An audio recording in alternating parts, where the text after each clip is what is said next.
Reveler and welcome to another video. This video is not just for Dominar owner हैन यो चाहिँ सबै bike ओनरहरुको लागि हो जसले आफ्नो बाइकमा यो बजिङ नोइज आउने प्रब्लम फेस गरिराख्नु भएको छ।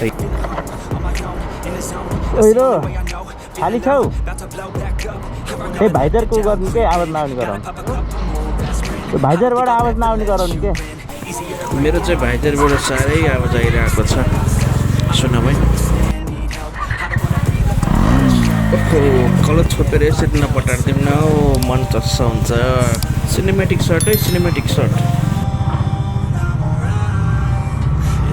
कस्तो अँधेरो रहेछ भित्र अब भिडियो नै क्लियर नआउनु sorry for the low quality video है। मैले चाहिँ रिसेन्टली यो भाइजर सर्भिसिङ गर्दा चाहिँ हल्का डबल टेपिङ गरेको थिएँ होइन तर त्यो साउन्ड बजिङ नोइज हुन्छ नि जुन गरिरहेको हुन्छ त्यो भाइब्रेसन बढी भएर हो कि के भएर हो त्यो गइरहेको थिएन। भिडियोको लिङ्क चाहिँ सजेसनमा आउँछ तपाईँले क्लिक गरेर हेर्न सक्नुहुन्छ इफ यु वान्ट। सो मैले चाहिँ फेरि यो भाइजर खोलेर चाहिँ अहिले बनाउन लगाएको छु डबल टेपिङ गर्न लगाएको छु। यो चाहिँ मैले सालजन्टी कता सोरुममा आएर गरेको मैले होइन यो भाइले चाहिँ पहिला पनि गरेको छु दाइ मैले ल्याउनु होला मैले राम्ररी गरिदिन्छु भनेर भनेको थियो मलाई पहिल्यै। सो मैले आज चाहिँ फुर्सदको बेला यसो लिएर जाऊँ भनेर लिएर आएको छु। मैले पुरानो डबल टेपिङ गर्दा चाहिँ एकदम रफली गरिदिएको थियो मिस्त्री भाइले होइन अब मैले केही पनि भनिनँ बट गइहाल्छ कि साउन्ड जस्तो लाग्थ्यो बट गएन। सो मैले आज यहाँ ल्याएर चाहिँ एकदम राम्ररी मिलाएर यो भाइले पहिला पनि गरेको रहेछ र सो उसले जानेको रहेछ अनि एकदम काटीकुटी गरेर होइन पुरा सेपहरू मिलाएर डबल टेपको सेप मिलाएर हालेको छ एकदमै राम्ररी। म चाहिँ एकदम सेटिस्फाई भयो उसले टेप लगाएको देखेर चाहिँ होइन।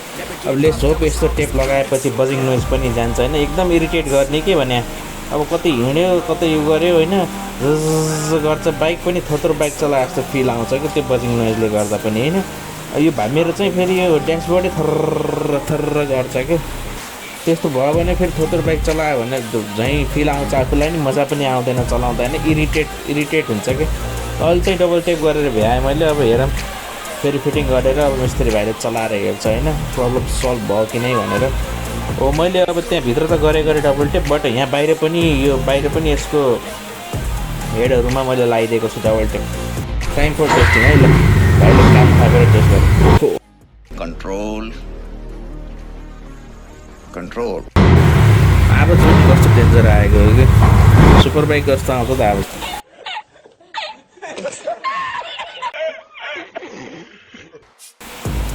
अब चेक गर्नु लाग्न पर्यो अब लेट्स होप आवाज आउँदैन भनेर ल। यो चाहिँ एकदम मोडिफाई गरेको अजुबा पल्सर है 150 मिस्त्री भाइ पनि फर्के चेक गरेर मिस्त्री भाइले चाहिँ टेस्टिङ गरेर आए तर आवाज अझै गएको छैन दाइ भनिरहेको छन्। अहिले चाहिँ यिनले यो रबरलाई काटेर चाहिँ माथिबाटै त्यसमा इन्स्टल गरिरहेका छन् होइन बिकज अब सेतो डबल टेपिङ गऱ्यो भने त्यहाँ सेतो देखिन्छ र नराम्रो देखिन्छ भनेर चाहिँ यसरी हालेको यसरी हालेर पनि फेरि चेक गर्न लागि है। सो यसरी रबर हालेर पनि त्यो बजिङ नोइज चाहिँ गएन। सो मिस्त्री भाइले चाहिँ अहिले मिटरै खोलेर हेरिरहेको छन् होइन मिटरभित्रबाट आवाज आएको भन्ने उनले पत्ता लगाएको छन् र मिटरै खोल्दैछन् मिटर खोलेर हेरौँ कहाँनिरबाट आएको रहेछ आवाज सोल्भ हुन्छ कि।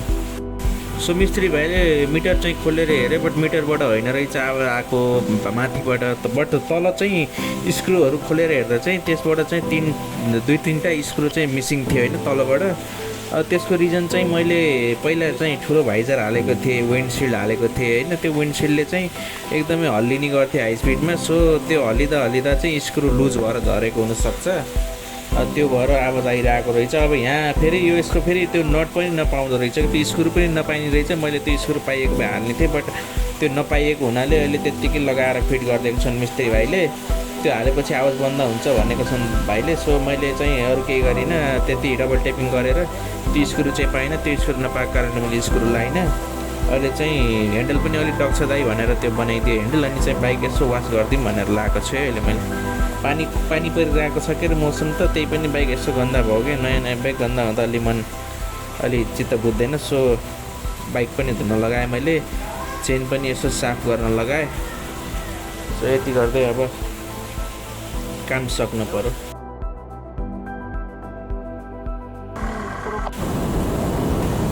सो मैले चाहिँ अब यो बजिङ नोइजको प्रब्लम चाहिँ अहिले खासै गएको छैन, डबल टेपिङ चाहिँ गरिसकेको छु मैले। अरूबाट चाहिँ अब आवाज आउँदैन, ढुक्क भयो।